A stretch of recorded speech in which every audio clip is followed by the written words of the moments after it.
ડાંગિયા ગામે વડલાવાળી અંબાજી મંદિર ખાતે ત્રિદિવસીય પ્રાણ પ્રતિષ્ઠા મહોત્સવ ભવ્ય રીતે યોજાયો। બનાસકાંઠા જિલ્લાના ડાંગિયા ગામે આવેલ વડવાળી અંબાજી માતાના મંદિરે ત્રિદિવસીય પ્રાણ પ્રતિષ્ઠા મહોત્સવ ભવ્યતા અને ધાર્મિક ઉત્સાહ સાથે યોજાયો। આ પવિત્ર પ્રસંગે પરમ પૂજ્ય ગોપાલપીરી બાપુ, પરમ પૂજ્ય બદ્રીપુરી બાપુ, ભારદ્વાજ ગિરી બાપુ તથા વિજયપુરી બાપુના આશીર્વાદ સાથે ગ્રામજનો સહિત આસપાસના વિસ્તારોમાંથી મોટી સંખ્યામાં ભક્તજનો ઉમટી પડ્યા।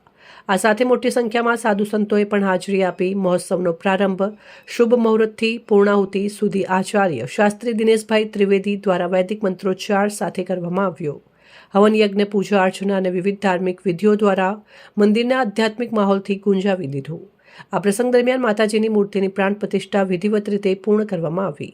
મહોત્સવ દરમિયાન નાની બાળાઓ દ્વારા ભવ્ય કળશ યાત્રાનું આયોજન કરવામાં આવ્યું, જેમાં ગામના માર્ગો ભક્તિભાવથી ગુંજી ઉઠ્યા। આ ઉપરાંત રાત્રિ સમયે ભજન કીર્તનનું પણ આયોજન કરવામાં આવ્યું, જેમાં ભક્તોએ ભારે ઉત્સાહ સાથે ભાગ લીધો। 3 દિવસીય દરમિયાન સાંસ્કૃતિક કાર્યક્રમો અને ધાર્મિક પ્રવચનોનું આયોજન કરવામાં આવ્યું। મહાપ્રસાદનું પણ આયોજન કરવામાં આવ્યું, જેમાં હજારો ભક્તોએ મહાપ્રસાદ ગ્રહણ કર્યો। આ કાર્યક્રમ ગામના આગેવાનો, ગુરુ યુવા મિત્ર મંડળના યુવાનોના સહયોગથી સફળતાપૂર્વક પૂર્ણ થયો। યજ્ઞના યજમાન તરીકે શ્યામળભાઈ ગુડોલ, બાબુભાઈ ગુડોલ, ચેતનભાઈ જોશી, ચિરાગભાઈ દરજી તથા વિપુલભાઈ મેવાડા સાથે તમામના ધર્મપત્ની દ્વારા હોમ હવન કરવામાં આવ્યું હતું।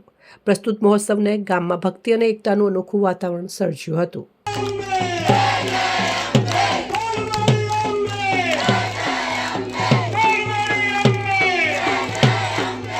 અહેવાલ અમૃતમાળી, સંબંધ ભારત ન્યૂઝ, ઓડિશા।